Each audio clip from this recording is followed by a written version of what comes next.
एक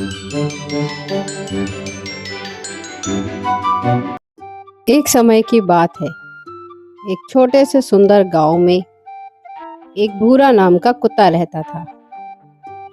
उसके बड़े बड़े झूलते हुए कान, चमकदार आंखें और मस्ती से हिलती हुई पूंछ देखकर कोई भी कह सकता था कि वह बहुत चंचल और चालाक है।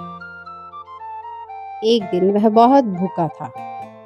वह पूरे गांव में घूमकर खाना ढूंढता रहा, पर उसे कुछ भी नहीं मिला। वह बहुत थक चुका था। अब उसका पेट भूख से गूंज रहा था। तभी उसे एक घर के पीछे हड्डी मिली। वह बड़ी थी, मोटी थी और उस पर थोड़ा बहुत मांस भी लगा हुआ था। भूरे की खुशी का ठिकाना नहीं रहा। वह उस हड्डी को मुंह में दबाकर खुशी खुशी चल पड़ा।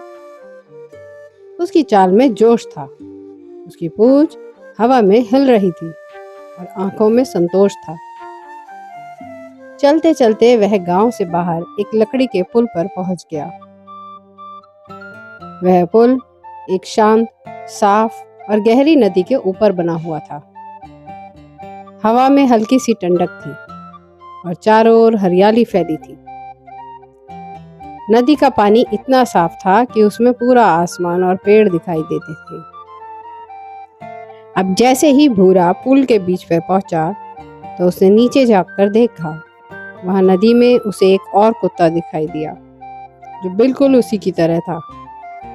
उसके भी मुंह में एक हड्डी थी, लेकिन वह यह नहीं जानता था कि वह तो उसकी खुद की परछाई थी। अब भूरे की आंखों में चमक आ उठी।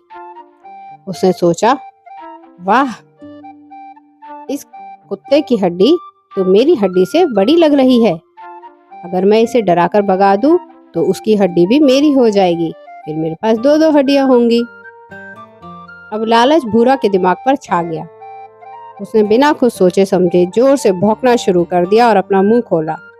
लेकिन जैसे ही उसने अपना मुंह खोला, छपाक, उसकी अपनी हड्डी पानी में गिर गई। अब भूरा बहुत घबरा गया। उसने जल्दी से नीचे देखा, पर अब वहां पर कोई और कुत्ता नहीं था। उसकी हड्डी पानी की लहरों में बह चुकी थी। वह बेचारा कुछ नहीं कर पाया और उसकी आंखें भर आईं। वह चुपचाप पुल के कोने में बैठ गया और बहते पानी को देखता रहा। अब उसके पास ना हड्डी थी और ना ही खुशी। उसके पास थी तो बस एक पछतावा और खामोशी। थोड़ी देर बाद उसने सिर झुकाया और धीरे धीरे वापस गांव की ओर चल पड़ा। और वह समझ चुका था कि जरूरत से ज्यादा चाहने का अंजाम क्या होता है। इस कहानी से शिक्षा मिलती है कि लालच का फल हमेशा नुकसान ही होता है।